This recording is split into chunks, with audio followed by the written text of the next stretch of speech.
The following is a special presentation of the Decibel Geek podcast.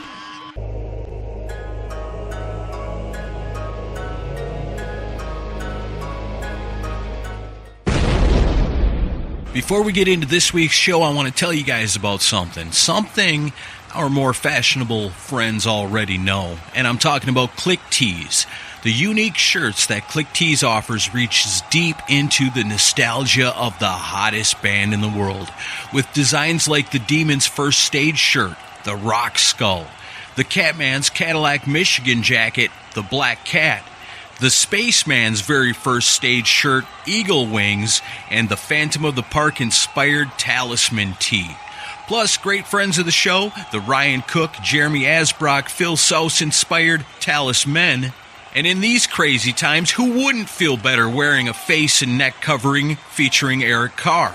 I'm not sure where else you're going to find one, but Click Tees has got you covered, literally.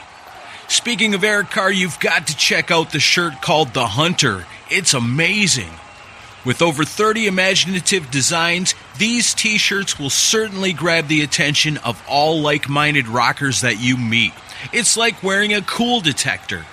As awesome as Click Tees shirts are, they also have products like mugs, hats, necklaces, pillows, socks, stickers, guitar picks, and more. And I know I speak for Chris when I say we are also very happy to announce that Click Tees Shop is now your home for Decibel Geek swag.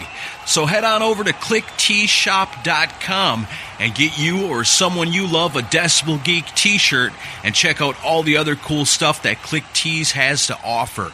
That's Click Tees with a K.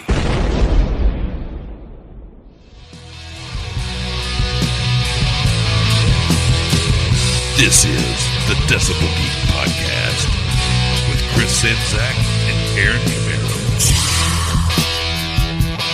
They still won't let us hang out together. This is the Decibel Geek podcast. We're finding a way through the quarantine sessions, and this is Volume 7.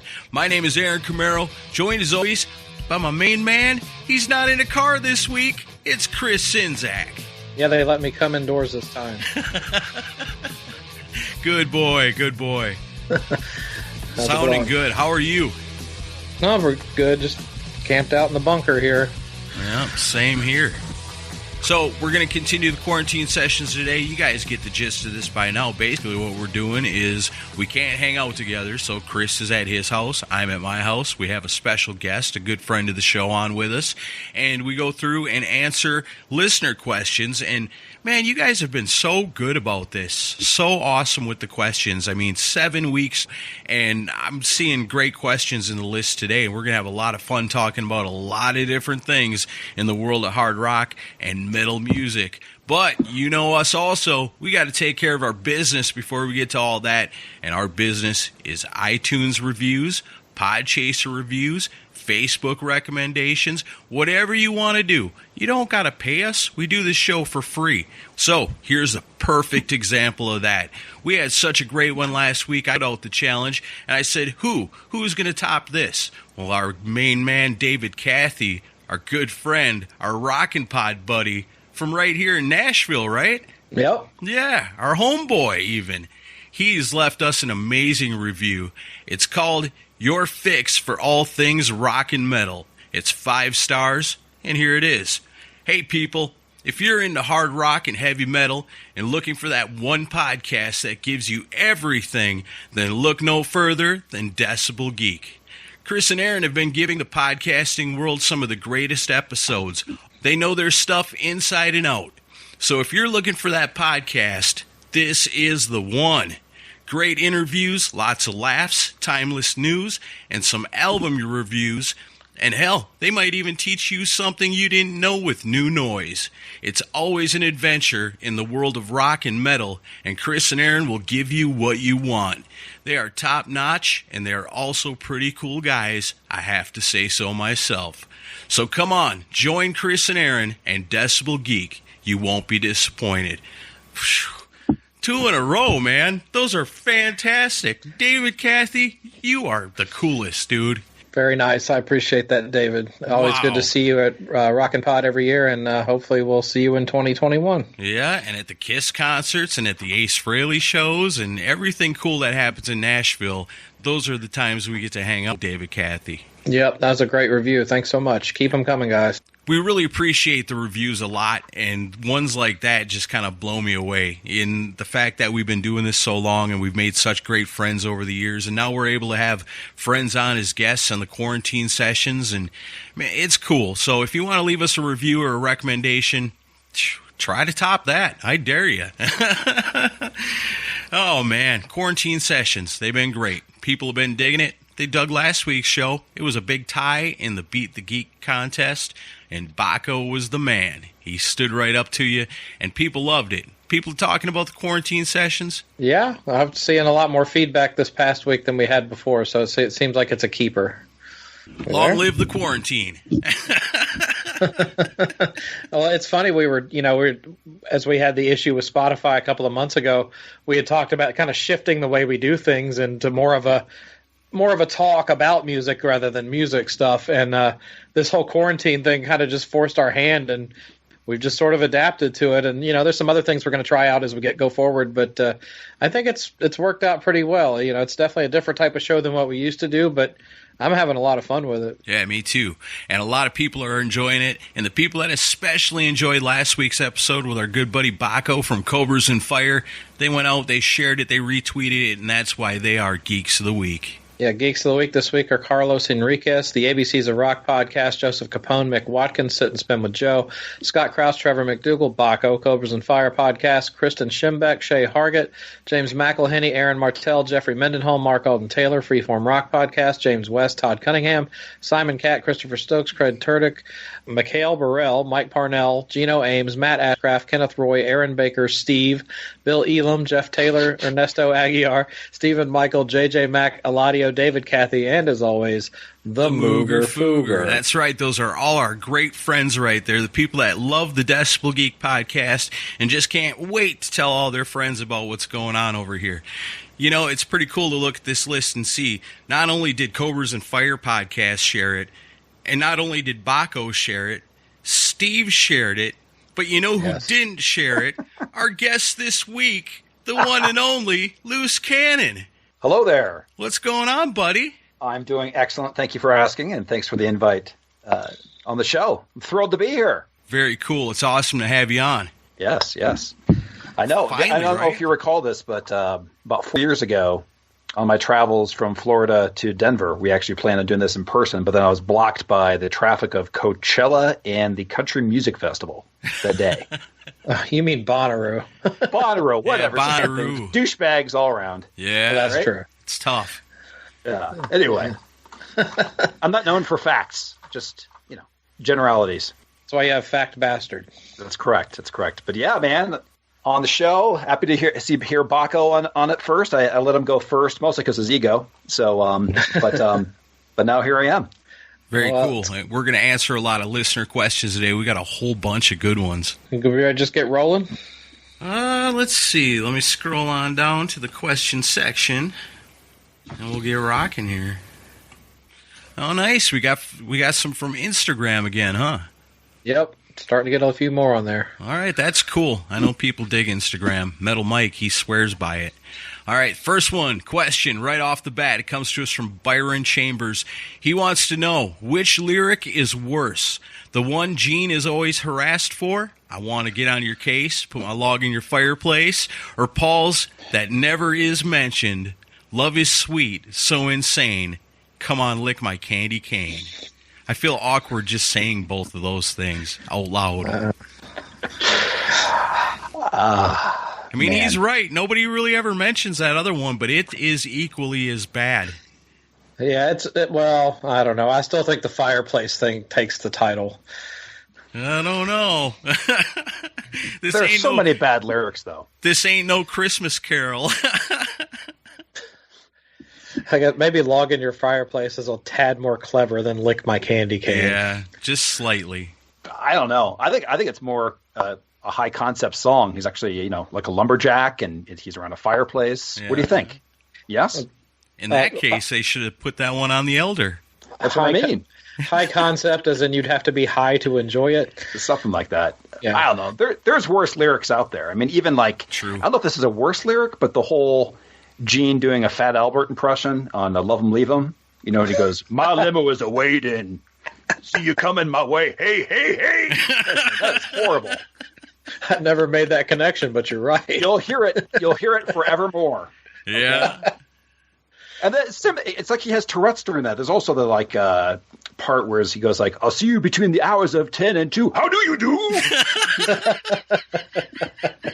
It's like, that song is ridiculous. If you're going to say like a rock and roll over, you better drop that needle after that song on side 2, because that's oof. Well, and he's spazzing out like crazy all through the video. For that song. Video, he looks like a robot. I mean, that something went wrong. He got dropped on the head in the studio that day.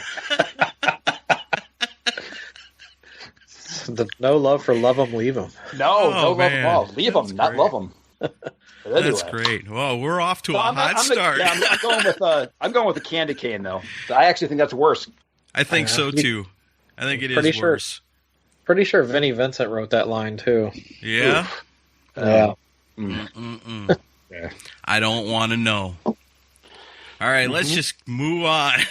Let's do it. Let's move on to the next, please. All right, here's another one from Instagram. Comes to us from Pisces with Filters. If you could travel anywhere in the world, obviously not at the moment, where would you go? I'm ready to go. I'm ready to go back home to Wisconsin for a visit. We were supposed to go up. We'd be going up in a week, and everything got canceled. And we were all primed to go because it's been a long time since I see my brother and my dad and all my home people back in the North Woods. But I was hoping to go, but that's where I would definitely be going. As soon as this is over and we can do it again, I got to replan that trip. What about you guys? Where do you want to go? Yeah, I mean, I'll just say that to me, this is kind of making up for a little bit from missing Rockin' Pod. So I'll just keep it music related. Once a year, I always do some kind of trip. It's been the expo, but also either a fest and things like that. So it would be anywhere where I was getting together with friends, music, and having a good time would be my answer. I would say, the last place I really went before all this happened was Kansas City to watch the Super Bowl with my old roommate and several thousand people downtown in Kansas City to celebrate the Chiefs winning the Super Bowl. I'd probably go back there because I had such a good time. I'd like to go back and spend a few more days there. So that's my answer. I want to go to Rockin' Pot also. Exactly, man. No, I mean, it is odd, though, isn't it? Isn't it odd just not having the ability to go to a show? Yes. Yeah, it sucks. Or looking forward to it. You know what I mean? Like that kind of thing kind of keeps you going. Like in 3 weeks, X is coming to town, right? Yeah. X I was Japan. never a fan of that band, but yeah. XYZ band. Denver's own. Yes. But, yeah, I miss going to shows. That's probably the first thing I'm going to do when I get out of here is finally go to a concert. I hope. In Missouri, like you said, right? Well, yeah, I could go next week in Missouri if I wanted. Who's going to that, though? Nobody. Oh. Who's playing? Everybody. Okay. Well, if it's Missouri, there's a good chance Jackal's playing. Oh, there you go. They're ready to roll. Yeah. Yeah, he's oiling out the chainsaw right now. Yeah, when I lived in Kansas City, I think Jackal would play there like twice a year, and they draw so many people, it was crazy. It's awesome. That's just Jackal. That happens everywhere, I think. Yep. I've yet to see them, amazingly. They're awesome. I've heard. All right, here's another one that comes to us from Instagram. This is really good. I like this. It's a head scratcher.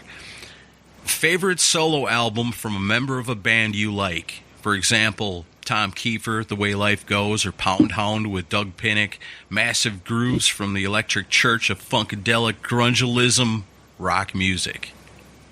That's a tough one. Luce, what do you think, man? I was thinking Samantha 7 is one of mine for sure.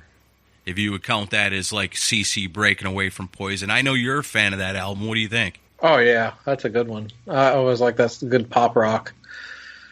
This is a lazy answer. I'll just say John Corabi, the acoustic album that he put out a few years ago.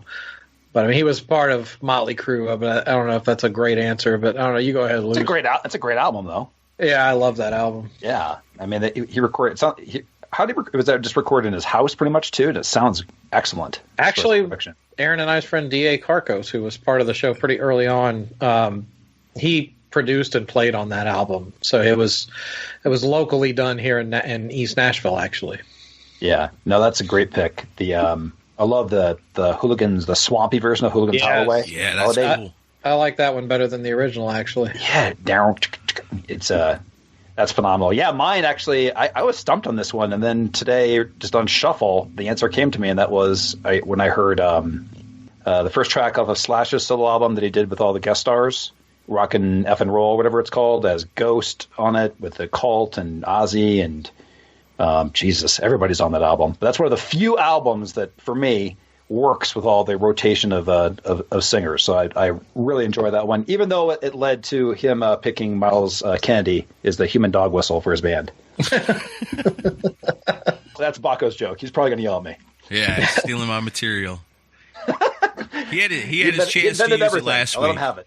I like Jizzy Pearl's solo stuff after he left Love Hate. I like the Tracy Guns album, The Killing Machine. I haven't pulled that out and listened to it in a while, but that's a pretty damn good album. And that's him after L.A. Guns. Ace Frehley stuff.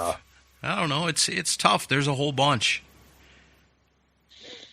But I do like that Pound Hound, that Doug Pinnick album. Yeah, and Ty Tabor did a thing called Jelly Jam that was pretty good from King's X. Right on. Pound Hound and Jelly Jam. Love it. Yeah. Perfectly rated band names, right? Oh, yeah. We'll get to that in a little bit. Yeah, I know. Nice. All right, we got one more from Instagram. Comes to us from D Noonan 5150, and he wants to know our thoughts on what he thinks is the best Jake E. Lee project ever, Badlands. Always loved it, especially the first record. Good stuff. And Eric Singer's drumming's amazing on the second record, right? I love that story. I've never heard it. Any of it? None. Really? Never heard it. No, as I like to be told, I rent my music on a monthly basis, streaming, and or lease it or whatever, and that one's not available. And I just never got it back in the day, and you got to actually dig for it. So I didn't put forth the effort. But I've heard nothing but great things. You've heard the first one though, right? Nope. Nothing. Even Dreams in the Dark, even the single? I haven't heard Dreams. No, I've never heard nothing. That's Zero. a great song. You need to rectify this really soon. I understand that. I'm writing it down. Write it down right now. Badlands. Chris Simzak, Dropbox, send link. Okay. It's a lot of it on YouTube, you know. It's so much work. I'm a man of convenience. Oh, God. No wonder Baco gets angry at you. I know. If it's not right in front of me, shiny and easily clickable. You're such a millennial for a Generation X person. I really am, aren't I? Then, Luce, you're going to really love this, you millennial. We got some from Twitter also. Ooh, good. All right, so these will be your favorites. I prefer TikTok. Oh, Jesus. All right, John McGaffick wants to know, so we know about the big four of thrash, but who would be the big four of glam and sleaze rock? I'm thinking Motley Crue, Rat, Dokken, and... Big four. Here's my question. Of Are we glam supposed to rock. pick what our big four is on this, do you think? Yeah. Or what do you think the world would pick should be the big four? I think common? I think he's saying because like the big four is already an established thing of thrash. Well, who should be the big four of glam rock? The three that he picked are good. I would probably just add Poison to that list. Well, it's tough to interchange only four of them because Dokken really should go in there. And, does Guns N' Roses fit into that? Yeah, I was just about to ask, are Guns N' Roses considered sleaze rock? Exactly. That's kind of what I was. So in this is not my four, but the one I think the world would accept, like the big four, would be Guns N' Roses, Motley, Poison, and either Rat, or if you're going by, you could actually push. Could you push Def Leppard in there, even though they don't want to be associated with that? Yeah. Because if you're going by that, it could even be like Guns N' Roses, Motley, Def Leppard, Poison. Yeah. Yeah, that sounds about right. By the That's math, about I right. think that works. Yeah. I think that's probably the ultimate 4 right there. Well, you gotta have Pretty Boy Floyd in there somewhere. What? No, you don't. No, you don't. I would see my big 4 would have Faster Pussycat in there. Yeah, that's what I was thinking of. When I was putting my original list together, I was like, man, can you squeeze Faster Pussycat in there somehow? Exactly. So I finally, Victor kind of called you out on your possibly your ethics the other show, Aaron, but your game show, being the judge and picker of questions in the jury. Yeah. I have something even easier though. Is that I think that the Beat the Geek game though is that you have so many questions up front that the guest has to drink, and by the time he gets to the point of playing the game, there's no way he's going to beat Sinzak. What do you think of that? Well, that would only work if Sinzak hasn't already been drinking for an hour, and I'm betting he has. Are you drinking? Today I'm not. Oh. See? Knew it. That's part of the gamble.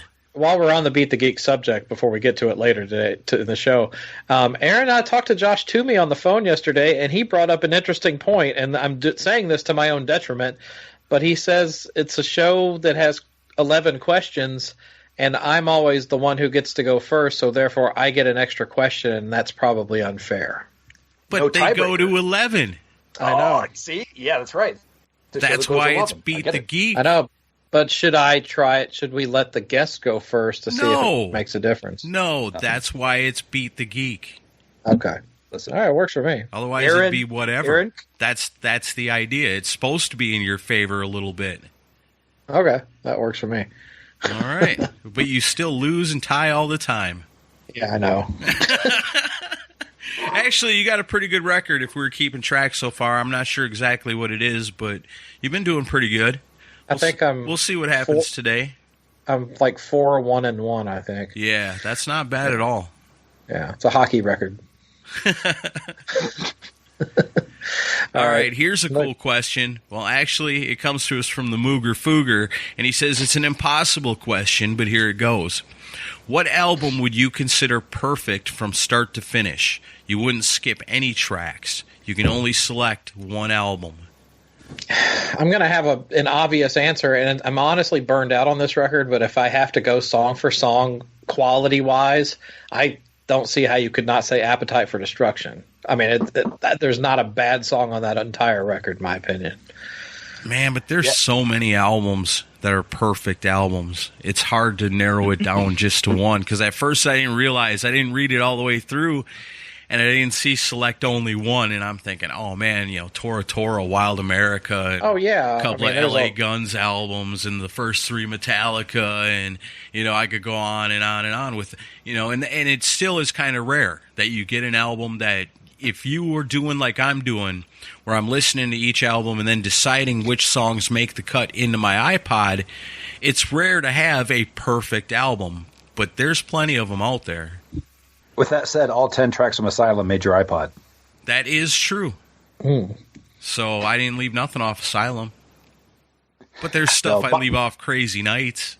There's nothing I left off of Animalize. Huh. Yeah. Interesting. What about Make Bold Statements by Jesus Chrysler? Oh, that's all on there. Oh, okay. And the demo versions he sent me. Oh, good. Yeah, the demo version. I'm a member of the fan bonus club. Deluxe version that has 30 tracks on it. Good. No, my answer actually is the same as Chris's. It's Appetite. I thought about that too, and it's not like I don't listen to it that much, but I think if I listened to, 13 years old when it came out, it's perfectly sequenced. There's nothing I would change about it. You can take your favorite album and be like, you know what, I wish that this would move around here. It's as is. It has everything you need. Yeah. All right, I think the next question is directly solely to Loose Cannon. I think you're right. It comes from Bill Elam, and he says, name 3 beers that actually are available at your local wine liquor outlet. This comes from, we have this thing called Buy Us a Beer, where we struggle with finding beers that people actually buy us in 2 different cities. I record in Denver, Baco's in St. Paul. Anyway, but the quick answer is Coors Light in a bottle, can, and silo. That's good. That's always good. I don't know how else to answer that one. I thought you were going to say like some kind of high gravity IPA, knowing your taste. Well, yes, I mean that will probably come up later. But I know 100% I could always get Coors Light in some form of ounces, some volume. That's what I'm drinking right now. See? Is that still the stuff left over from Rockin' Pod? Yes. No. Well, yeah. Oh, yeah. Well, I still have some of that in my fridge. Do you? Yes. And I've still got some of the Yingling that somebody brought over, too. Wow. There's nothing better than expired Coors Light. Oh, I'm never going to drink it. It's just I drink IPAs. You do too? All right. Finally. See? Yeah. No, I can't stand like Coors and Busch and Bud. I hate it. Okay. You guys got to drink the fancy pants beer. Well, I don't like to drink 13 beers to get a buzz. I like to drink 3. 3 horrible tasting beers. You drink Coors Light for the taste, and then when everybody else is still drinking, you're passed out and going, "Oh God, those were horrible." And Aaron's just got a slight grin on his face. He's like, "Yeah, he's in the zone." I see it from both sides. I do. It's more of an efficient use of my time, and I get more sleep that way. Yeah, I'm in the zone after 12 silver bullets. 12. Right. Holy shit! But only on Rockin' Pod weekend. That's right. Yes, we've seen evidence of this. Our basic thing was, hey, you can donate $5, $10, whatever you want, and then we'll review the beer in the show. We'll give you a shout out. But so we both have Total Wine. Which do you have Total Wine down there? Yeah, we do. Okay, so they usually carry pretty much everything, but for whatever reason, they'll pick a beer and only one of us will have it, and then we'll have to get a substitute. And it seems to be it's not too much of a profit deal because we end up having to buy, like 6 packs of stuff just to try one beer of some and they're usually not good. They're like peanut butter porter or something like that. So it gets, we retired it, or if somebody will say, go get, what's some malt liquor? Some horrible malt, like Colt 45. Yeah. I never had one of those, but I had one on the show. Mm. Yeah, I noticed sometimes it seems like some people are purposely trying to pick stuff that you're going to hate. Oh, yes. So bad. So bad. So, I just want to see the guy from Denver drinking Colt 45. I know. I'll tell you what, it does not work every time. Nice. All right, well, that wraps up the Twitter section. I guess we can move on down to Facebook questions. We got a whole bunch of good ones there. Let's see. This one... You both picked Metallica as your favorite Big Four act, which leads me to question, what was wrong with your hi-fi systems in the 90s? Were you not able to play the first track on the albums? Kidding aside, please go back and dive into Wake Up Dead or Holy Wars and tell me those aren't the greatest achievements in the history of the genre. Thanks a bunch for a great show, especially during these strange days. That comes to us from Pontus Wittenmark. And I mean, there's no denying those Megadeth albums, especially that stuff. I love the song Wake Up Dead and Holy Wars and so many other ones from the early albums. But, I mean, it's neck and neck with those bands, and I guess it always has been. Well, and I have to correct Pontus first because I didn't pick Metallica as my favorite. I picked Anthrax. But obviously Metallica's had the most success, and I love Megadeth. Don't get me wrong. I love a lot, especially the later day stuff. I like Megadeth way more consistently than I do Metallica. Yeah. But I'm sorry, you're putting Megadeth up against, Disposable Heroes, the Four Horsemen. I could name a Master of Puppets. Come on. I don't know, but I still take Anthrax over them all, even though their catalog overall is probably weaker. I still like them the best. Yeah, I'll go with Pontus Wittenmark with his love of Megadeth. And actually, my Big Four does go Megadeth, then Anthrax, then Metallica, then Slayer is my order. And if you asked me back in the day, I probably would have said Metallica. But just over time, I've really gone back to those Megadeth albums more. But I have no credibility because I never heard Badlands. He writes them for us. All right, what's the? That's a good. Thank you for calling us out, Pontus. But was there a question there? Except for were you not able to play the first track on the album? That wasn't really that was not a form of the question. I think the question was, "What the hell's wrong with you guys?" I think the gist of it. Very long way of saying it. Our wives ask us that every week. Yeah, but it usually doesn't involve Megadeth. Yeah. sorry, son, I can't play with you. I have to go downstairs on a beautiful day and talk about Kiss in the basement with two people from out of town. Yeah. You'll understand when you're older. That's right. So accurate. All right, next question comes from Earl Inf, and he wants to know, why does Loose Cannon record shows in his car? Does his wife kick him out? I would say that this person has listened to our show. That's maybe 10 to 15 shows total ever. And a lot of that has to do with the fact that sometimes when we do shows, I'm actually recording them during my lunch at work in the parking lot because that's the only time we can record. One of the times was when Baco called because he couldn't tell time or time zones or figure them out properly. And he said, "Hey, I'm sorry. Can you interview Mike Tramp right now?" I know how that goes. And I go, hold on. And I'm like, and I just ran out to the car. I knew nothing about White Lion. And I was like thinking, like, what a great end to my career if I was busted out here in the parking lot. And they're like, yeah, we had to fire this guy who was interviewing the lead singer of White Lion. And it wasn't during his real break. Clock. On the clock. So it's usually scheduling conflicts, or if it's an impromptu episode, like on the just random stuff. So no, I don't record all the show. You can hear my beautiful home studio in here, the quality of this call even. So no, Earl. That's why. That's awesome. That's something I didn't know about you. That's something you have in common with me. The fact that we're both thrown into last minute by ourselves interviews with Mike Tramp. And you also have something in common with Chris, whereas you guys are often known to record from your cars. I know. It's like some kind of Mandela effect moment or something. Wow. That's the one that I remember that interview. That was like from 5 years ago where you were just like in a backstage interviewing him, right?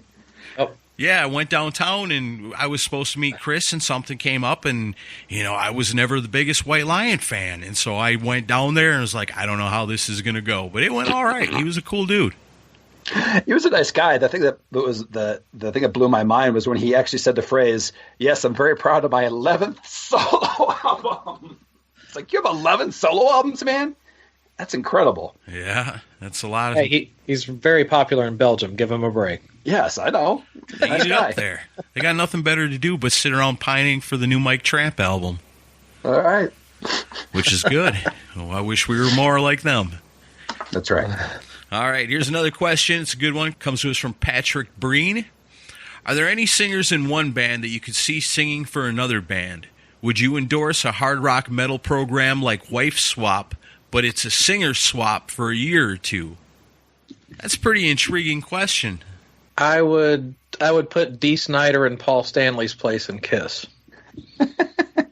Are you being serious or just to be funny? Yeah, I think I think he could pull it off. He's a good enough of a front man. He doesn't play guitar though, so that would be, you'd go down to one guitar, but I think he could handle Paul's songs. Oh, wow. Okay. That's far out right there. You paint him up like Paul and everything? I don't know about that. Paul's wig on him? Put Paul's costume on him? No, it'd be the revenge era of Kiss. But if you're looking at this like it's a TV show, and you're going to take one guy from one band and put him in a different band, and then film the interactions of it like a reality TV show, that would be freaking fascinating. Yeah, somebody, and I'm going to steal from one of our listeners because they had something like this got asked on a different episode, and their suggestion, which I think was a good one, would be Sebastian Bach and Van Halen. I think that could have worked on a musical level, not on an ego level. No, that would make for good reality TV too, for sure. Yeah. See how a guy gets fired after 20 minutes in a band. Did you guys see the news story maybe a week ago or so about Eddie Van Halen and Fred Durst working together? Yeah.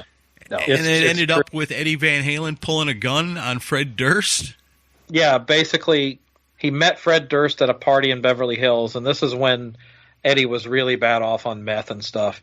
And the guy who wrote the book, I guess, was at the party and introduced them to each other. And he jokingly said, "Hey, Eddie, Wes Borland just left Limp Bizkit. You should try out for Limp Bizkit." And even Fred Durst, to his own credit, was like, "Yeah, that'd be funny. the greatest guitar player in history playing in the worst band in history, and Eddie goes, "Fuck it, let's do it." And so Eddie shows up at where this house in Beverly Hills that the rest of Limp Bizkit is just jamming around in, and he brought his gear. And I guess he tried to play with them, but it was like turned into being like just a big party with a bunch of younger people, and he felt weird about being there. And he left his gear there. And the next day, he apparently blew up Fred Durst's phone going, "Hey, I need to get my stuff back." And Fred Durst wouldn't answer any of his phone calls. And I guess Eddie owned a military assault vehicle at the time. Lord. And he got up in this truck, drives to the house, bangs on the door. Fred Durst opens the door. Eddie Van Halen puts a gun to his face and goes, "Give me my gear, you motherfucker." And he held the gun on Fred Durst while all of the Limp Bizkit crew or whatever loaded all of Eddie's stuff back, and then Eddie took off. Wow. Sounds like a cut scene from Boogie Nights or something. Right? Truth is stranger than fiction. God, that's a crazy ass story though. I love it. Yeah, me too. That's great. And hasn't that come out already? You know, for anybody that was there that day, that had to be the greatest story you could tell at a party. Yeah, talk about strange bedfellows. Wow, that's wild. Here's a question from Robert Sedler. Sorry. I like this one. This one's pretty cool too. I never really thought about this. Best use of an umlaut in a band name: Motley Crue, Blue Oyster Cult, or Motorhead. You know, all three of them use the umlauts. I'll just go with Motley Crue because there's two of them instead of one. I got to go with Motley. I don't think any of them are used properly, are they? That's what I was looking at. I think Blue Oyster Cult uses it properly. I don't know. I think Motley, the O in Motley is correct. I don't think the U is. I don't think it is in Oyster, and I don't think it is in Motorhead. Because if it was Motorhead, it would have a line over the top, right? Because it's O. Isn't that how that works? I am unsure of my umlauts. But well, I'm no professor, and I have no idea what the hell I'm talking about, but I'm also going to go with Motley Crue because I think they use it the most correctly, maybe? It's also the first time I saw it. I knew Motley Crue before I knew Blue Oyster Cult and Motorhead. Yeah, same here. I just love that Motley took the idea from a bottle of Lowenbrow, and that's how they decided to use it. Wow, that's cool. All right, here's a question from Grayson Galagos. He wants to know, anybody else besides me love the smell of a new CD booklet? I know I do. Streaming. I know Loose Cannon loves the smell of his phone. That's what I was to say. That's right. A nice fresh hyperlink. No, I mean, I don't really buy CDs anymore, but I did at the time, you know. One thing I noticed the other day, I was going through like old tour books and stuff I had. Like tour books used to have like a particular smell to them that's pretty unique, but and so obviously vinyl does too. But yeah. I don't know. This is an Aaron Camaro question all the way. Yeah, the studio smells pretty sweet with all these CD booklets in here. Did you actually ever open one up though, and then just take a big whiff? Like fresh? I guess you don't take a big whiff. I don't ever do that. Yeah, I don't think not a big whiff. Like, oh yes, it's the new. Oh yeah, the new Ozzy. Oh, this is going to be so good. That's what I mean. There's no jobs for a CD sommelier. That's right. Wouldn't it be great if you could actually tell if the album's going to suck or be great just by the whiff? Smell the Glove by Spinal Tap. Oh, that's true. Well done. All right, awesome.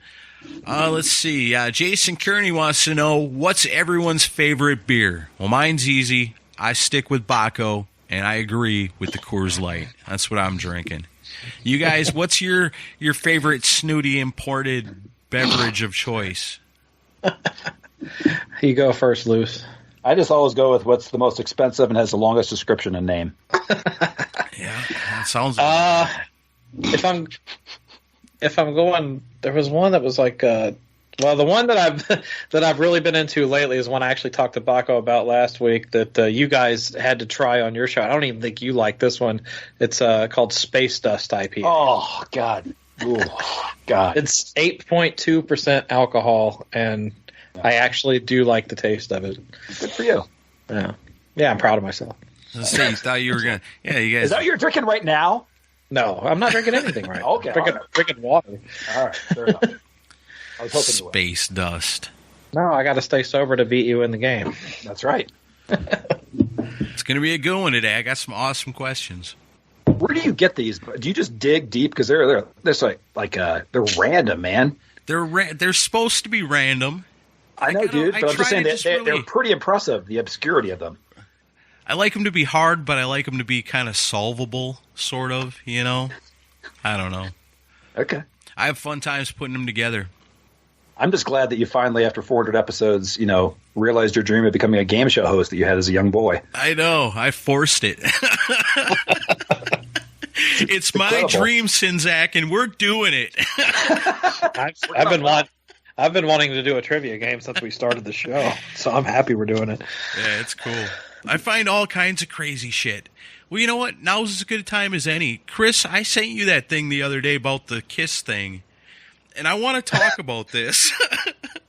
Oh, the thing about let me just explain it, because Loose Cannon, you got to check this out, too. This is far out. So I'm doing the research to find questions for the game show, and I'm always looking for cool stuff, kind of outside of the box, things that people maybe should know about. We'll see if you guys know about this stuff today. But when it comes to the Kiss questions, it's always hard because with Chris, I know I got to make it pretty difficult. And then I try to judge by the Kissdom of the opponent of how difficult. It's a whole process, but it's difficult with the Kiss questions especially. So I dig around and I just look for different things, and eventually I'll find something and go, that's a good one right there. That's perfect, and I'll use it. So in my research this week for the Kiss questions, I found this article. It's written by Melissa Satori, and it's on Ranker.com. And it is pretty freaking strange.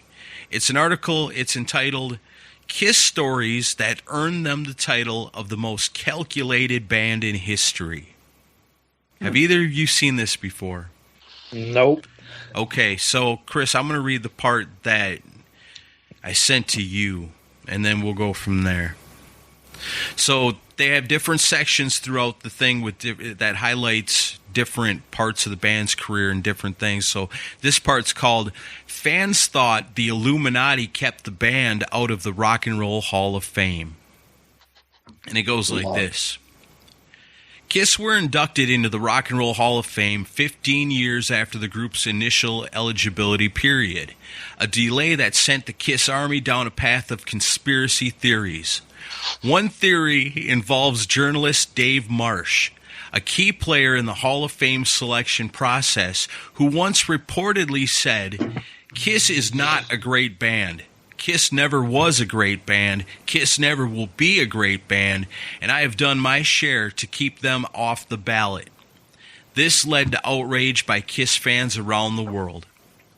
Another theory is that Kiss were kept from the Hall of Fame by the Illuminati because of their apparent relationship with Satanism. Kiss's connection with the Illuminati traced back to Vinnie Vincent, a member of the band. It's hard to read this out loud. I was wondering when you're going to break. Vinnie Vincent is always the breaking point. Yeah. Oh, man. Too funny. Okay. Get it together, Camaro. It's too good. You got to keep going. All right. Vinnie Vincent was a member of the band from 82 to 84. Oh, man. This is going to be hard. It makes me laugh thinking about it. Okay. Vincent, who brought the band into a new artistic period, was also said to have been driven by the desire to pull Kiss. You want me to read it? No, I got this. He was also driven by his desire to pull Kiss away from Satanism. It's so funny to read out loud. All right. As he defended the New World Order. Vincent, I can't fucking do it. All right, Chris, you got to read it. I can't do it. It's too funny. Am I into the... Okay. Oh, God, my eyes are watering. It's too funny. right, so picking up where he left off is that Vincent became known as the Ankh warrior, wearing an Egyptian Ankh, the key of life symbol, which was tied to Illuminati power. So Vincent didn't last long in Kiss and failed to eliminate the connections between the devil and the band. According to the conspiratorial line of thinking, his failures meant the Illuminati would have to find other ways to suppress Kiss. So now we know why Animalize was made. Oh man, too much. That's a good point. The secret group had made a bold move, keeping the band out of the Hall of Fame, an entity established for the creation of recruiting lucrative performers into their globalist endgame. The heads of the Hall of Fame are, after all, New World Order luminaries, or so some conspiracy theorists posit. Oh my God, that is the funniest thing I ever read in my life. So, we can honestly now confirm that Vinnie Vincent did not save Kiss. No, he was trying to save them from Satanism, but he failed. I love it. There's all kinds of crazy shit like that in this article, and it's just like it's made to look like it's actually really real. All right, I would like to suggest that for the rest of the show, you just keep reading that entire article. the rest of the week to see if you can make it through. That's what I was thinking when I saw this. I was like, this could be a whole episode, just this damn article. Say this could be this. Forget doing another thing of Hit Parade or a Metal Edge. Just read this article on the air. It's not a bad idea. I mean, let me find the thing they say about Ace Frehley, and then we can move on from it. All right. Well, here, listen. This is a good excerpt right here. All right. Kiss songs intended to play up their image as sex-crazed, Lucifer-loving groups of guys that lived outside the lines. Exactly what parents hated. The song The Oath is allegedly about giving in to Satan. I think it's legit because I certainly felt like I was in hell the first time I had to listen to that record. I would just like to hear like a Def Poetry reading of The Elder by Camaro. Yeah. The whole album. Just do it like that. We've done that before for the VIPs on Patreon. We've done, we did it on the Decibel Geek, too, with the bongos. I don't have the bongos right here. Oh, that's what I loved. Yes, the bongos. I think you and Baco need to do a two-person show about the Elder. Where we just read each other Elder poetry with bongos. When he wanted to do one on an episode on the Elder, I let Rob Curran co-host, and I didn't do it with him. Because you're a member of the Illuminati and you're fighting against Satanism. That's right. I could be part of that. This whole article makes sense now. And Gene Simmons on the Dynasty Tour, he wore a costume made out of tinfoil. So hey, there's a connection. It is true. Now you know what's inside the poof on the top of his head, a little ball of tinfoil. Tinfoil top knot. Tinfoil top knot. Ooh, that's a good look. All right. We have a lot of questions to get through. Okay. All right. Well, maybe well we'll revisit this. It is insane. We'll revisit it possibly. Okay. Yes. There's some crazy shit in there. I laughed so hard. I can't believe I tried to read that shit out loud. Oh. Okay, whew, back to it. Here's one from our good friend Jay Shabluski, two-parter. First, he wants to know, where did the Loose Cannon name come from? Yeah, first off, I'm a believer that you do not give yourself your own nickname. So I got this nickname back in a former life when I worked for Enterprise Rent-A-Car, and basically I became a manager, and there was an official email sent out like, this guy you just put in charge is a bit of a loose cannon. It's basically what it said. Because I would just say ridiculous shit at meetings. I guess I didn't follow social norms, and that just kind of followed me to. I had a website called Are You Fucking Kidding Me? That I had. That was a blog back in the day, and that was my pen name for that. Nice. And it just kind of stuck. And I've actually graduated past it. I'd like to be referred to as LC now. I'm kind of like I'm moving from Ricky Shorter to Rick Shorter as I get older. I like LC.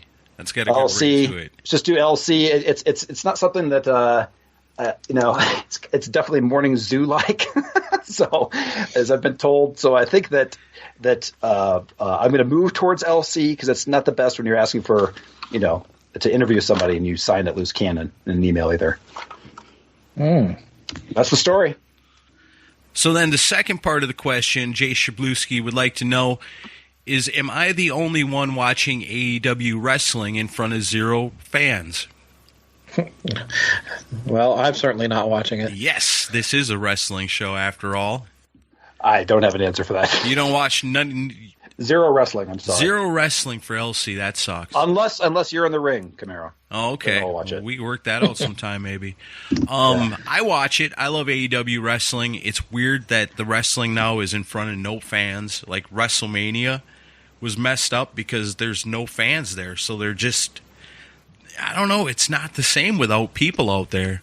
No kidding. I can tell you this, one time I worked a show in Laverne, and it's like Saturday night, and I'm all dressed up, and I'm ready to go down and do some ring announcing. We got some big matches lined up, and usually there's, anywhere between a bad night, 50 people, and a good night, couple hundred people in the place. And so I'm heading down there, and I'm ready, and they play my music, and I walk out. There's 3 people out there. Oh, wow. And so I walk out, I got the microphone, I'm ready, hey, everybody, let's have, I don't even know what to say. I just turn off the microphone, I go in the ring, the music cuts off, and I go, hey, how's it going? Wow, you guys are the only ones here? And they're like, yeah, I guess so, like, okay, well, the show goes on. So, and I'm not even on the microphone, I'm just leaning in the corner talking to these 3 people sitting in this sea of chairs. And I tell them, well, you're going to have a good time tonight because everything this whole show is going to be directed right to you 3. So have fun tonight, So let me tell you, this first match we got coming up is, and I didn't even use the microphone all night. I just basically stood there and became their personal narrator of the evening. Oh, wow. Explain to them what was going on. Why this guy's fighting that guy? Well, last week, I don't know if you guys were here, but last week, this guy came out and did this, and this guy. It was a trip. It's weird. Yeah, no crowd is a very odd thing. Yeah. It's going to be strange if I got to imagine they're going to try it in line with NFL season. It's all starting to come undone now. Some states, I know some counties here in Tennessee are lightening up and letting people out. I don't know if that's a good thing or not. Well, we're going to find out soon, I think, in the next couple of weeks. It's going to be interesting. Mm-hmm. I mean, you can't just stay locked down forever. But we can keep doing the quarantine sessions forever if we keep getting awesome questions like these. Grayson Galagos wants to know, what's the most embarrassing thing you've ever worn? He can't wait for me to answer this one. Well, then you go first, then. Yeah. This is another one that happened at a wrestling show, because I like to get dressed up for the wrestling shows, I like to be over the top and have a good time with that stuff. And this was a particularly big one. And there was a couple thousand people in the crowd for this. And it was down at the fairgrounds, and it's underneath the hot lights in the ring, and you feel the heat in the ring from the big lights up above you. In this instance was one where I had to bring with wardrobe changes because they were filming TV segments, and I had to wear certain ones and certain things that were airing on different weeks, which was always a pain in the ass, but whatever, I'd bring my stuff with me. So in my search trying to find crazy shit to wear, at a Goodwill, I'm pretty sure, or a thrift store of some sort, I found a fur coat. And I was like, wow, fur coat, it looks like it's wolf or something, that's super cool, and I'm thinking, this is amazing. And my wife is like, no, you're not buying that. And I was like, well, it's not very expensive, and boy, yeah, it's going to be cool, that's going to be awesome. So I get to the show, and I got my assortment of stuff, and I wear my first one, a more comfortable one earlier. And then later on in the night, it's time for me to put on, outfit number 3. And number 3 is the fur coat. So I put on the fur coat, and I'm like, oh, shit, it's hot. This ain't cool. And I got to wear it because I don't have nothing else. And that was my plan. So back out to the ring I go with this big old stupid fur coat on. All these people underneath the hot lights, and I'm sweating. And the fur is coming off the jacket. It's sticking to my neck, and it's itching, and it's getting in my face, and I'm trying to talk on the mic, and it's getting on my mouth and sticking. It was the worst idea I ever had. And I come back, and my boss is there and goes, what the fuck are you wearing? And I said, I won't never wear it again. And it was embarrassing. It was Teen terrible. Wolf? Did you look like Teen Wolf? The little fur in your face, like growing in? Yeah, definitely. But it was also sticking out of my eyes. Oh, God, I can't imagine. I've racked my brain on this, and the best answer I can come up with is I once wore a Cobras and Fire T-shirt. That's my answer, too. I'm wearing a Cobra. Hey, wait a minute. I'm wearing a Cobras and Fire T-shirt right now. Oh, no. Well, you have to change your answer then. Yeah, I'll tell you what. It promotes social distancing. Nice. And by the way, you can also get a Cobras and Fire face mask right on our website. CobrasandFire.com. Thank you guys for what you do. You're welcome.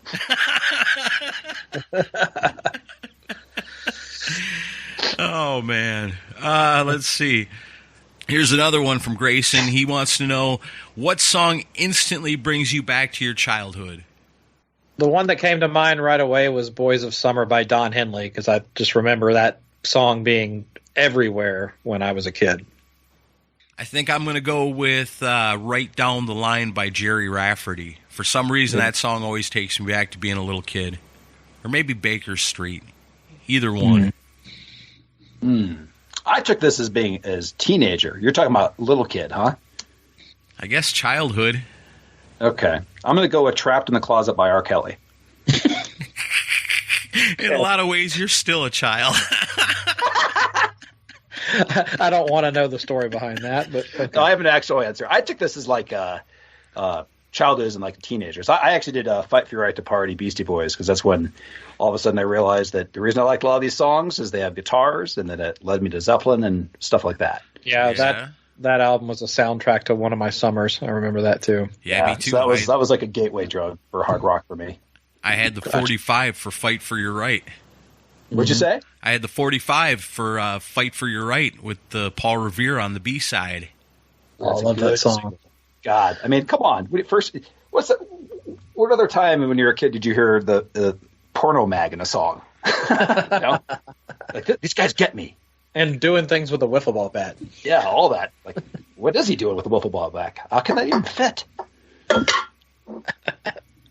That's awesome. Victor Ruiz wants to know, is Cobras and Fire perfectly rated? 100% yes, it's perfectly rated. And I would like to take this time to actually go into more detail, because this whole perfectly rated thing came in with King's X last time, and overrated. Can I tell you the definition of perfectly rated first? Because I think you don't understand it, Chris. Please. Okay. Perfectly rated means that a band, their success is exactly as it should be. It does not insult. I understand that it's not an insult. Oh, you do? Yeah, and I wasn't really arguing with Baco about it. I was just saying I just wish they had more success. I'm not saying they deserved. I just wish they had. I don't know. I just wish more people latched on. Is all I was saying. Yeah, it has to do with a band's logo, their image, their band name. You pick a bad band name, I don't care how good you are. It's going to be. I'll give you a perfect example. Boboflex is the dumbest band name ever created, but it's a band that I love. But it sounds like a Weezer band, like Nerf Herder. The logo is bad. They didn't find success. They are perfectly rated. There's another example. I think they're great. So that's King's X, perfectly rated. Great band. Do you think the name does hurt them, King's X? Oh, King's X? No, I think King's X is is an okay name. It wouldn't be that. It would be just what hurt them is naming an album Gretchen Goes to Nebraska. I thought that sounds like any other album that would have come out in the late 80s. It sounds like a Pretty Boy Floyd album cover. Or like, it sounds like a porno. Gretchen Goes to Nebraska. Oh, you think so? Oh, yeah. I don't know. I don't think so, because otherwise then it would be like Gretchen Goes to Hollywood. Yeah, see? One. I go with Camaro there. You change the name of Nebraska, that doesn't sound that fun. Hollywood, I'm in. Maybe it's about a porn star retiring. Ooh. The user changes King's X. Oh, X-rated. See? This is what they could have used. Oh, okay. Is your management. Yeah, if they only had us to market them. But yeah, we're perfectly rated because we picked a name that doesn't make much sense and things like that, and we're an acquired taste. So yeah, we're as successful as we should be. All right, Mick Watkins wants to know, what's your favorite hard rock heavy metal album from the 70s, 80s, 90s, 2000s, and 10s? Album? Oh, man. I hate these. I love you, Mick, but I hate your question. Yeah, I overlooked that one when I glanced over this list earlier because I don't have nothing in front of me. I'm in the same boat. I can only give 2 answers for mine. If I want to start with an incomplete answer and go to Chris, and then you. Mine's going to be incomplete too, but I've got a few ready. Okay. I'll go. You're going to go first. Sure. I mean, just the 70s is going to be Alive. That's the one that instantly came to my head. 80s, I'm going to say Appetite. 90s, 2000s, and 2010. I really don't have a favorite. I can't think of it. I think it's because when you're younger, you just latch onto things more. Yeah, I would. For the 70s, he said Alive, and then that threw me off because maybe I should have picked that. But I would maybe Thin Lizzy, Black Rose, 80s, Kiss, Creatures of the Night, 90s, Alice in Chains, Facelift, and then the O's and for 2010s, probably Eclipse, Bleed and Scream, but I don't know about the 2000s. I was doing drugs during that time, so I don't remember. All right, fair enough. Yeah, that's pretty much impossible. I have no idea. It's hard enough to pick bands, and then you spread it out even further to albums. I'd have to think that over. I don't really have a good answer for that one. Maybe we'll do an episode dedicated to something like that. Yeah, that'd be cool. Yeah, I'm sure we could list off a ton of 2000 and 2010 bands we like, but I don't know about specific albums. Wouldn't you agree? Yeah. If I gave it enough thought, since starting the show, we could probably come up with several good ones. But all right, off top, we can always double around back to that one later. Yeah. In the meantime, Mark Leedy wants to know, in an alternative universe, Gene has left Kiss after Lick It Up to pursue a wildly successful movie career. Who do you pick to replace him? I would pick Jean Beauvoir. I just think it would be an interesting pick because he was already working with Paul on songwriting and stuff, and his Plasmatics connection means he's kind of a showman to start with. And it'd be cool to have a black guy in Kiss. I think it'd be cool. I think that's probably the right answer right there. If that would have really happened, that's probably the way it would have went. Would have been a cool look. Yeah. I'm going to go with Kevin DuBrow. To play what? Kevin DuBrow of Quiet Riot. Just because they both had equally receding hairlines? That's correct. Right at the time, you just make the switch. Nobody's the wiser. Get some tongue enhancements. Done. Wow. Put on the sequin gown, Kevin. And also start eating a lot of junk food. That's right. Wow, Kevin DuBrow. I was going to say Blackie Lawless. We kind of talked about this a couple of weeks ago. That's not bad. You want to replace Gene with somebody that's going to be able to come in and write Gene Simmons-style songs very well. Yeah. Blackie Lawless, that's your guy. That's better than Jean Beauvoir. I like your idea better. You win. As far as practicality, I mean, he would take the job in a heartbeat probably back in the day, too. Move right into that position. Yeah. I like it. He's already got all his stage outfits already lined up. You don't even got to pay for it. Same height, pretty much, I would think. All right, James West wants to know, what are our favorite podcasts that each of us like to listen to? LC, you got any you like to listen to? I just listen to mine. Just love the sound of my voice. Over and over and over, all week long. Yeah, at least that's how we get our stats. Count at least 10 listens for me each episode. No, in all seriousness, obviously I listen to Decibel Geek.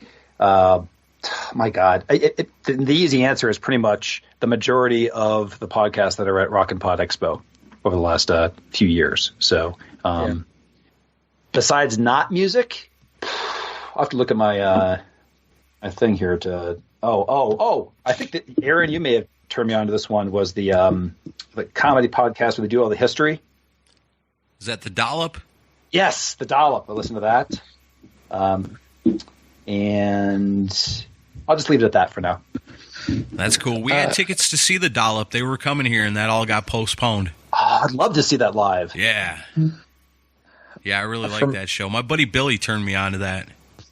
They're funny as hell. That's the improv level of you have to be envious of, right? Just to be up there and just to riff on a subject for 2 hours and a half. That would be so much fun. That's basically what we're doing here, except it's more difficult for us because we're on Skype and under quarantine. Oh, that is true.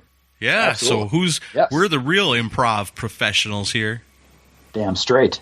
And you don't get any history lesson, but you get a lot of facts, useless knowledge at the end. That's right. Yeah. And unintentional humor. Yes. You're welcome. For me, I listen, obviously, Cobras and Fires, one of my go-tos, and Damsel in Distresstica. District of Columbia. Diabolus and Podcastica. I love them. Obviously, all the Rockin' Pod ones that come every year. I know it's kind of a cop-out answer, but there's just so many. And then also, I still stick to the ones that kind of got me into it. Mark Maron's What the Fuck, Adam Carolla once in a while, although he's not as good as he used to be. But yeah, that's pretty much it. I bounce around. I don't really discover a lot of new ones outside of music podcasts. I probably should do that more. What about you, Aaron? All the rock ones, all my favorite people, all my favorite buddies, the Rock and Pod people. At one time or another, I've listened to them all. I try to keep up with them, but I don't have that much time. Let's see. I'm a big fan of Conrad Thompson, the guy who does all the wrestling podcasts. He does one with Bruce Pritchard, who used to be Brother Love and was a writer for the WWE back then. He does one with Eric Bischoff, who ran WCW, and he does a couple other ones. And he's really good. He gets the inside stories of stuff that was going on back then. So I really like them wrestling podcasts. And I like the Dollop and the rock ones. Yeah, all my favorite rock ones. And then that's about it. I'd listen to more if I had the time. Yeah, I gotta tell you, it's difficult now. It's never been more difficult to listen to shows because you don't have. I usually listen to them when I'm going to work. Yeah, you know what I mean. So I dedicate that time. Or at work when I'm away. So definitely behind on many. Yeah, me too. All right, that's good questions right there. Ian Wadley, our good friend, he's terrible at trivia. He wants to know who has done more damage to the world, COVID-19 or Sammy Hagar? Oh man, I can avoid Sammy Hagar easier than I can COVID-19, so I guess I'll just have to say COVID-19. Yeah, I'm going to go with COVID-19. I'm not a Hagar hater. But I think the important thing to remember, too, is in both cases, if you come in contact, you should definitely be wearing gloves and a face mask. I think you're right. Just to be on the safe side. True. Sure. Andrew Jacobs wants to know which of the older bands, 60s, 70s, 80s, do you think will not tour again after the COVID-19 is behind us? I know there's a lot of people lately been asking if they think Kiss is hanging it up after this because they removed the countdown clock to the last date of the tour next year. But I think they're going to keep touring. I don't see them stopping. Trying to think of anybody that might actually. Well, Roger Waters recently said you may have seen his last tour because he's like, I'm just getting too old for this and I can't see my. If it drags on too long, he'll retire. But those are the two that come to mind right away. Yeah, I'm going to say that if Kiss does tour again, that they'll actually be on stage inside those pods like in Spinal Tap that they couldn't get out of. What do you think? Nice protection? I think it's a great idea. Yeah. And you can still use tapes for vocals, too. So that's true. And you can't really see the lips move. It's kind of foggy through the plexiglass or whatever. I don't know. It is an interesting question because it's like all of the bands that we grew up with are pretty much in the at-risk category, right? They're definitely not going to do any meet and greets, I don't think, for several years, and that's where a lot of them get their extra money. You know what I mean? Yeah, I hadn't thought about that. Yeah, that could really affect it. So who knows? You could have seen a bunch of them hanging up after this. Yeah, 2020 might have been the end of meet and greet packages. That's what I mean. It'd be something we'll be able to tell our grandkids about. When we were young, we could actually pay our rock stars an exorbitant amount of cash, and we could meet them face to face. You kids will never understand what it was like. Yeah, they're like, I got to go backstage and stand 6 feet away from Gene Simmons and wave at him for $1,000. Yeah, and the kid goes, thank God. It is interesting, though. It's like, is this going to change? Like, people all of a sudden think these meet and greets are a ridiculous waste of money. Have you ever paid for one? Yes, I paid for the first one with Ace Frehley. Was it somewhat reasonable then? It was reasonable, and it was for myself, my wife, and my kid, and we went and had a good time, and it was just it was more about him than anything, about showing my kid Ace Frehley and showing him a good time. I don't think I've ever paid for one, and I've had, as you guys know, you can sometimes get put on the meet and greet list or whatever if you review a show, and I got to do that when Jeff Tate brought his Operation Mindcrime tour here, and nice. And I remember meeting Rudy Sarzo and Brian Tichy and thinking these guys are really cool, and then Jeff Tate came out and it was just really awkward. It was just odd. Had a snifter of wine looking down at you. He's trying to sell me on driving me around Europe and stuff. I love it. He gives you a 10% discount code for his wine tour. Yeah. Thanks for coming back here, Chris. Yeah, he's a man of many great tastes. That's right. Many great tastes. That's awesome. God. Absolute gold. Oh, God. Yeah, if you ever want to hear an episode of us making fun of Jeff Tate and then subsequently the next week interviewing Jeff Tate, then go check out our show. Yeah, I love that. Anytime I find a crazy, ridiculous story of a rock star being an amazing douche, I tend to find that link, send it to Luce and Baco, and say, "You guys know what to do." That's right. We make fun of what we love. You love Jeff Tate? That's just a general statement. Oh, okay. All right, Andrew Jacobs got a few quick ones for us. Crazy Nights or Hot in the Shade? Crazy Nights. Hot in the Shade, 100%. Hot in the Shade. I agree with Luce. OU812 or For Unlawful Carnal Knowledge? Fuck. OU812. That's hard. I don't know. I don't really listen to that stuff too much. Sammy Hagar on it. You can't admit you listen to that, huh? Is that right? I guess OU812. Oh. Huh. Chris? I said fuck. That's my answer. Oh. I thought you just were upset with the question. No. For unlawful carnal knowledge. Heaven and Hell or Mob Rules? Heaven and Hell. Oh, yeah. I love Mob Rules, but Heaven and Hell, please. Yeah, I love them both, but I got to go with Heaven and Hell. Jimi Hendrix or Jimmy Page? Jimmy Page. Jimmy Page. Jimi Hendrix, overrated. Oh. Wow. See, now, just for that, I'm going to go with Jimi Hendrix. Just to balance things out. Now you see just how finely rated he is. Stone Temple Pilots Core or Soundgarden's Super Unknown? Is that a question even? Super Unknown. Yeah, Super Unknown. I don't know, man. I was actually listening to Stone Temple Pilots Core not too long ago, and I forgot that's actually a really damn good album. And there's some really good guitar solos on those songs.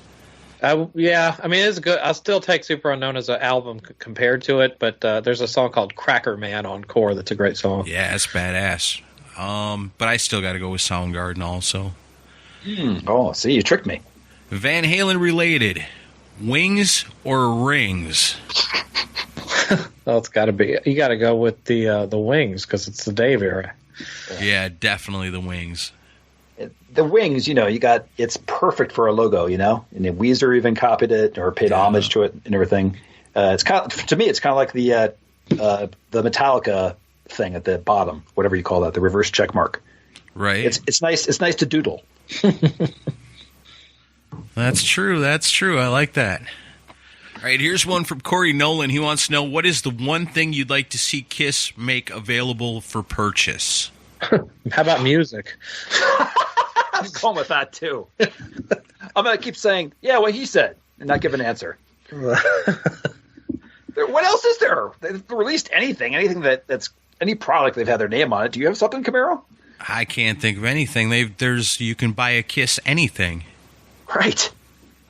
To open the vaults up, there's a bunch of cool stuff they're sitting on. Just let people have that stuff. Yeah. Yes, I'll go with that. Here's my question that's befuddled me. Not that I would love to see it as the era that I love the most, but how is there not a Pro Shot Asylum show out there at this point?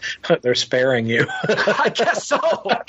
But seriously, but how could an entire tour go on is my point. There's record of all tours except for that. Well, and outside of the Rio 83 shows, which aren't really the Creatures full stage, there's no Creatures Pro Shot show either.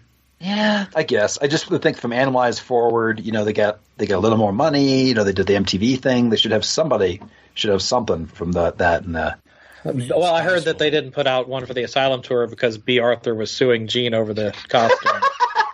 Intellectual property. Yeah. Golden Girls was big at the time. Yeah. All right, Aaron Baker wants brand. to know, Aaron Camaro's laugh or Ace Frehley's laugh? I'm going to vote for Loose Cannon's laugh. I was going to say, we have like the two best laughs in music podcasting on this show right now. I got to tell you, I'm quite pleased because usually I have the ability to program Aaron Camaro's laugh for terrible jokes that I tell or Baco. So now it's actually a real laugh. Very satisfying, Aaron. I'm going with Aaron Camaro's laugh. That's awesome. Right. And then let's see what else we got. What's your favorite Deep Purple lineup? Chris, you don't like Deep Purple. The only lineup of Deep Purple I really like is the Glenn Hughes, David Coverdale era of the band, because I don't like Ian Gillan's voice. Which lineup was it that did the 1996 classic Perpendicular? Totally bullshit. That's like Mark 42, I think. Did you ever see the cover where it's like a microphone, looks like a boner, purple boner? Yeah. Okay. Very clever. Yeah. Deep Purple, get it? Mm-hmm. See, I like it all. I even like some of that early stuff. Not a lot. A couple of songs are pretty cool. And then I love the Ian Gillan stuff, but I think my favorite is also the Glenn Hughes, David Coverdale era. Those albums are so good. Stormbringer, come on. Mm-hmm. Yeah. Burn. Yeah, Burn is badass. Yeah, there's some great stuff. Okay. Well, I guess those are all our questions for the week. Those are all good ones. Thank you, everybody. We're going to keep this going for a little bit, so, keep thinking about more questions, and then when we put out the word, you just let us know what you want us to talk about. We'll talk about whatever, as we've proven here once again today. Yeah. Oh, yeah. But now, it's time for Beat the Geek. Yeah. Are you going to play the game show music in the background? I don't have any game show music. That's what this show is missing. We need some Beat the Geek game show music. When somebody's That's thinking. perfect. See, you use my laugh, and now I'm going to clip that, and I'm going to use that every week. do a loop of that. No, please don't. Yeah, you want to see exactly. They can give you statistics when people bomb off your podcast and stop listening. Yeah, there's a sharp drop in the numbers right at that point. And when they said the guest is Loose Cannon. That's true. Well, you'll have a chance to redeem yourself right now. Redeem? What do I have to redeem myself from? For bringing our ratings and our reviews down. That's real. Well, I know somebody that's going to give this a 1-star review in Canada. Oh. So you guys know the rules. Beat the Geek. We've been doing it over the last few weeks of the quarantine sessions, and Chris, like you pointed out earlier, score is 4-1-1. Today, Loose Cannon, you've got a chance to knock him down a peg as you try to beat the Geek. All right, I'm ready. All right, we got 11 questions. The first one goes to Chris because he is the geek. Are you ready? Yeah, let's go. Which of the following 1970 studio albums ranked the highest on the U.S. Billboard album charts? Damn chart position. 4 albums. All you got to do is figure out which one charted the highest. Loose Cannon, does he know it? Or do you want to bet against him? I bet against him. All right, Chris, he's betting against you. Could be double the points. Your choices are Deep Purple in Rock, Black Sabbath Paranoid, The Monkees Changes, or Steppenwolf 7. Oh, for fuck's sake. Total. I suck at chart positions. I'm just going to take a wild guess and say the Monkees album. That is incorrect. Since Loose Cannon challenged you, he gets a point. The answer is Black Sabbath Paranoid, which came in at number 12. The next closest was Steppenwolf at 19. Deep Purple in Rock comes in at 143, and the Monkees Changes barely cracks at 152. So I was as bad as you could be on that one. 1970s Monkees. Random collection there you got, buddy. It's tough. It's awesome.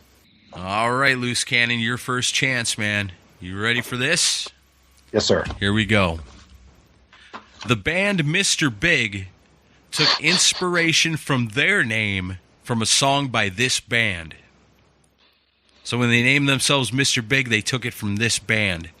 Chris, does LC know where Mr. Big got their name?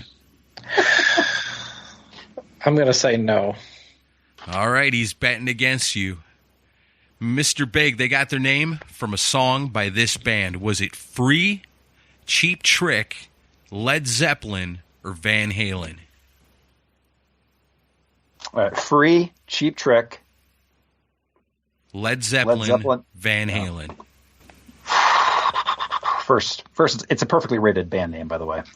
Let's see here. Definitely not Led Zeppelin. From a song title or from a lyric? Hello? We'll say song title. All right. Then Since I didn't specify that. I'm going to say Free. That is correct. Oh and my so God. Chris bet against you. That's 2 points. Because I don't know any Free songs, and I don't know any... There's definitely not a Led Zeppelin song called Mr. Big. That came off their 1970 album, Fire and Water.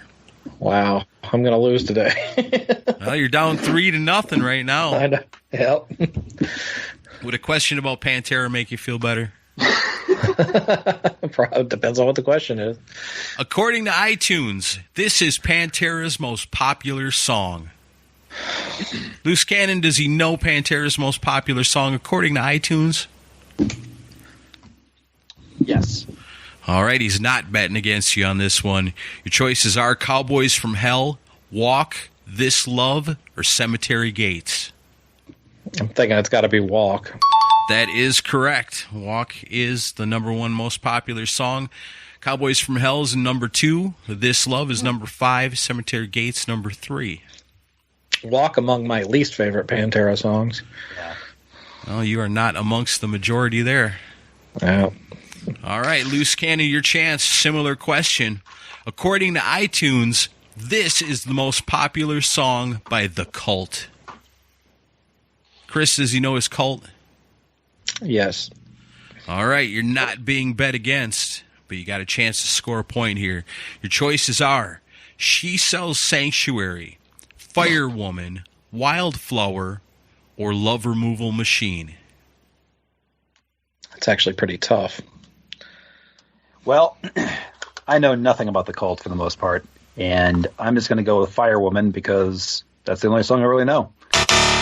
That's incorrect. Firewoman is actually the second most popular song of theirs on iTunes. Number 1 is She Sells Sanctuary. That's what I thought it was. I was surprised at that. Did you bet against him or not? No, I did not bet Okay, against so no him. points awarded. Score remains 3-1. Loose Cannon in the lead. Now it's back to Chris's question.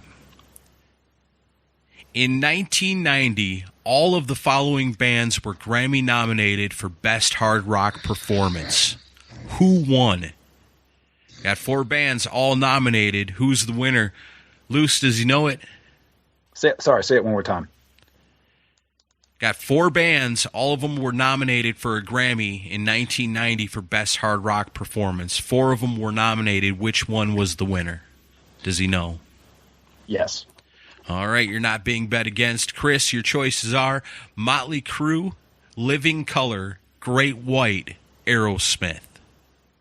Which one was not nominated?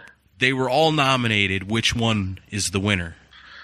Say the choices again, please. Motley Crue, Living Colour, Great White, Aerosmith. Was it Aerosmith? That is incorrect. Fuck. The winner is Living Colour. I was gonna say that shit. Living Colour was not. Ooh, that was a ringer. That was a good trick. I thought for sure they'd be nominated. Well, they were nominated. Those were all nominees, but only Living Colour won. So no points awarded in that one. And the question goes back to Loose Cannon. Another award-style question. 1989 was the first year that the American Music Awards recognized hard rock and heavy metal. Which band took home both the favorite artist and album honors? Also, he knows it. All right, Loose Cannon, your choices are Guns N' Roses, AC/DC, Van Halen, Def Leppard. They won most favorite artist and Favorite Album Awards in 1989 at the American Music Awards? I'm trying to think of the AMAs where GNR showed up all drunk and couldn't accept the award, or did accept the award. I'm going to go with Guns N' Roses. That is incorrect. In 1989, it went to Def Leppard and the album Hysteria. Damn. So Chris did 2 not years bet later. against you, and you did not get it right. So, no points awarded. We're at a standstill, at a roadblock. Stumping these suckers. That's right. All right, Chris, it's your turn. Before joining Metallica, Cliff Burton played in a band called Easy Street with 2 members of this future band. Loose Cannon, does he know his early Cliff Burton? I'm going to say he does. All right, you're not being bet against. The choices are Alice in Chains, Testament, Faith No More, Life of Agony.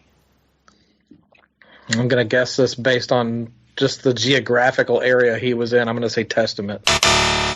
That is incorrect. Shit. Cliff Burton was in a band called Easy Street with Roddy Bottum and Big Jim Martin. Faith No More. Faith No More. That's Wow. right. Too late now. Yeah. Fear not, because if you heard that sound, then you know it's time for the Kiss round. Double the points. And it's back to Loose Cannon. It's all on the line right here. Are you ready? See if all that wasted time through my life has served me well. The Kiss credit card was offered by which credit card company? Chris, does Loose Cannon remember 1997? I need to come back. I need points, so I'm going to say he doesn't know it. All right, he is betting against you and double the points. The Kiss credit card, was it Visa, MasterCard, Discover, or American Express? It wasn't Diners Club?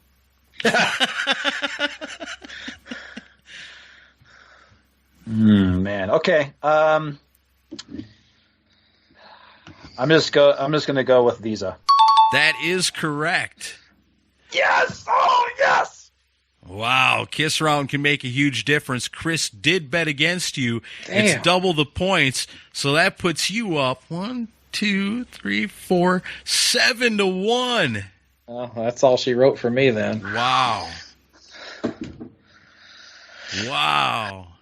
I thought it was American Express. You're sure about that? I'm sure about it. It's in the advertisement inside the Carnival of Souls album sleeve. Okay. I would have gotten it wrong if I was the one answering that one. Shit. Oh, I'm so proud of myself. All that time I was told I should, spend it trying to get another degree, things like that. But just knowing this kind of thing, this validates me. Just know that you're a bigger loser than I am. And I worried that question was going to be too easy. I don't know, because you think Amex, that would be kind of the thing. But then, anyway.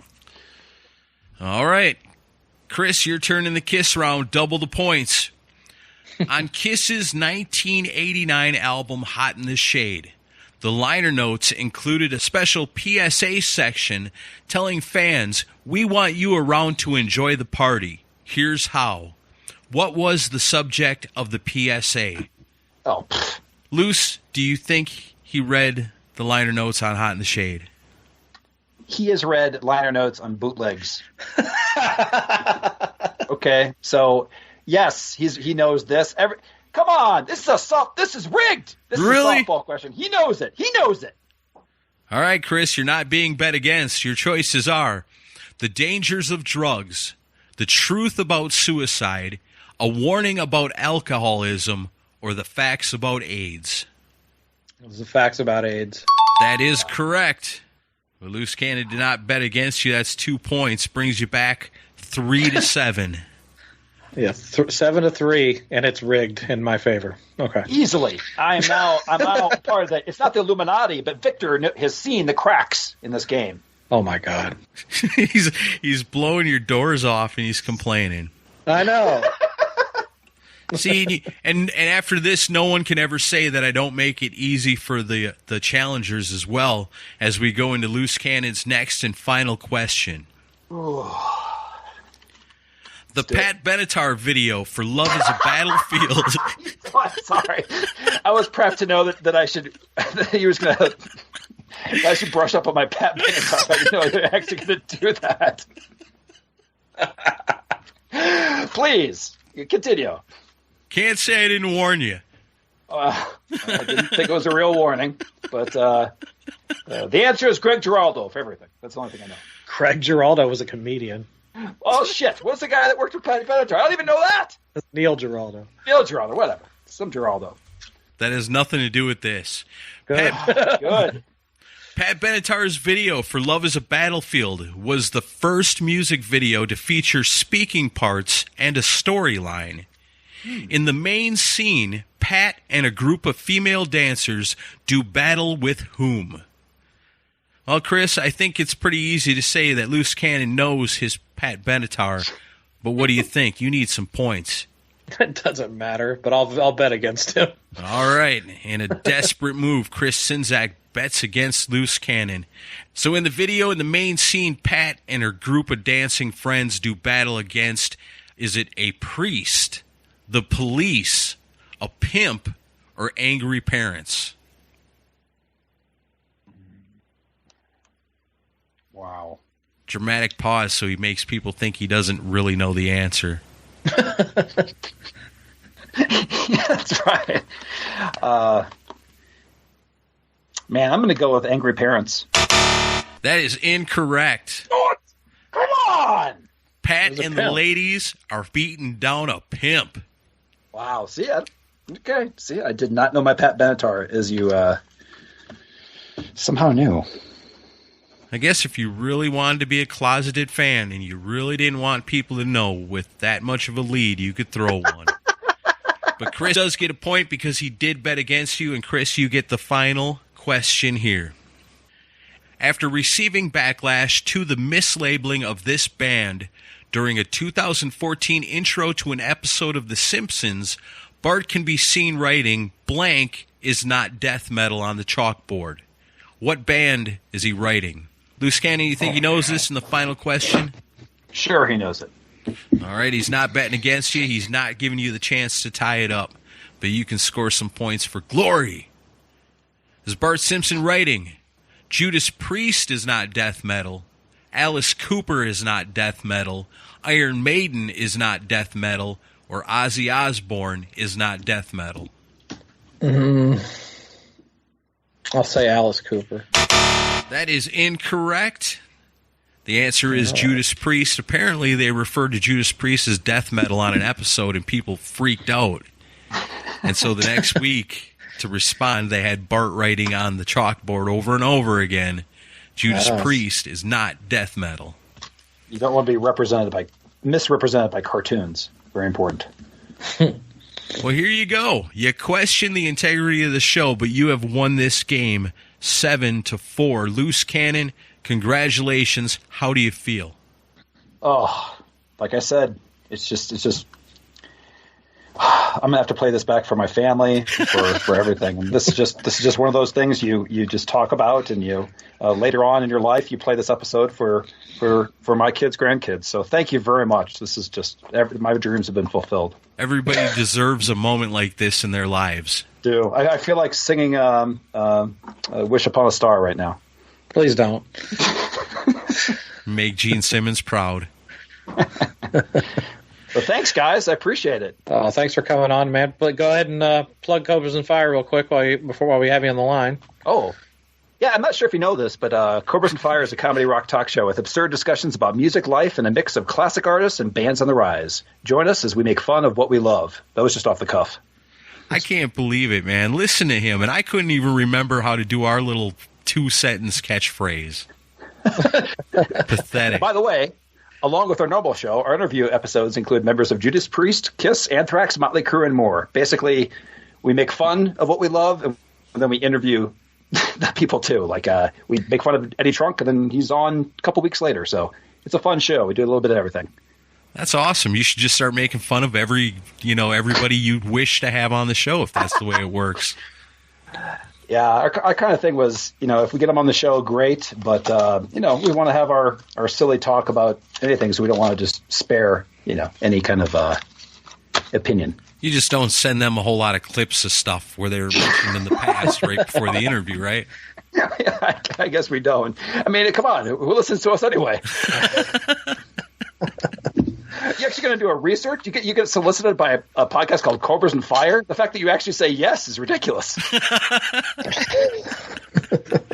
That's awesome. But no, we love you guys. You guys have been with us for a long time. We're proud of what you've created, and you've kept it going for sure. And it's a great show. I think everybody listening to this definitely knows who Cobras and Fire is. Are you sure about that? But that sounds good. They do now. They do now. That's right. Now that you're a true champion and have beaten the geek. Who is that guy that knows? Does anybody actually make points for getting things right? I think the only points were like the other person getting it wrong. I don't know. There was a good stretch there in the middle where nobody was doing nothing. That's what I mean. I'm surprised your score even was able to get up to 7. But that kiss round, man, that makes a big difference. That's why it's special. That's why it's got theme music. Or at least a theme sound. We just need to do all Kiss questions all the time. No, I can't do that. I am not committed to something like that, not even with a K. Committed with a K.